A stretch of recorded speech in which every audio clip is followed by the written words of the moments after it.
సిద్ధాపూర్ ఎత్తిపోతల పథకానికి 20 తారీఖు 11వ నెలల శంకుస్థాపన చేశారు.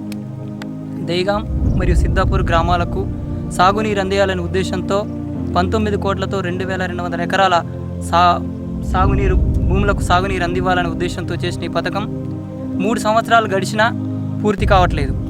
కాంట్రాక్టర్ నిర్లక్ష్యము, అధికారుల అలసత్వం ద్వారా ఈ పనులన్నీ పెండింగ్లోనే ఉన్నాయి. మరి ఇక్కడ ప్రాంతం రైతులకు సకాలంలో వర్షాలు కురవక మరియు సకాలంలో పంటలు వేసుకుందామంటే ఇబ్బందులు ఉన్న రైతులకు ఈ పథకం ద్వారా కొంతైనా మేలు జరుగుతుందని ఇక్కడ రైతాంగం ఆశించారు. కానీ 3 సంవత్సరాలు గడిచినప్పటికీ ఎక్కడ వేసిన గొంగ లెక్కల్లా ఉంది. మరియు పూర్తి ఆయకట్టుకు సాగునీరు అందించాలనే ఉద్దేశంతో చేశారు. కానీ ఇందులో ఇంకా మిగతా కొంత ప్రాంతం కూడా మిగిలింది.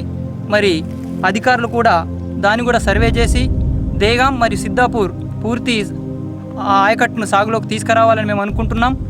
మరి దయచేసి అధికారులు మరి జిల్లా నాయకులు కానీ మంత్రి ఇక్కడ భారీ నీటిపారుదల శాఖ మంత్రి ఉన్నాడు, ఆయన కూడా ప్రత్యేక శ్రద్ధ వహించి ఈ పథకాన్ని పూర్తి చేయాలి.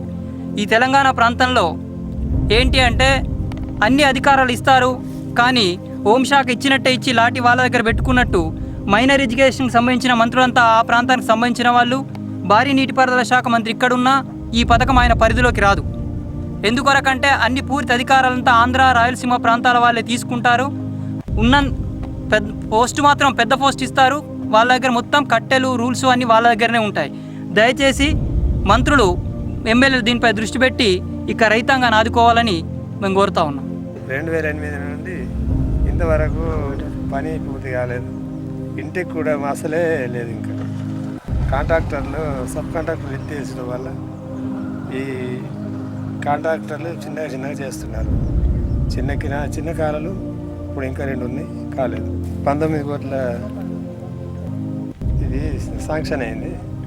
అందులో ఇంకా పని ఇంటికి అట్లనే ఉంది. 3 కిలోమీటర్లు ఈ సంవత్సరం పూర్తి చేస్తామన్నారు. మరి చేస్తారేంది చేయలేంది మాకు అర్థమైంది లేదు. మాకు పంటలు కూడా నీళ్ళు లేక కష్టమవుతుంది. మడి అచ్చులు లేదు, ఎండిపోయి.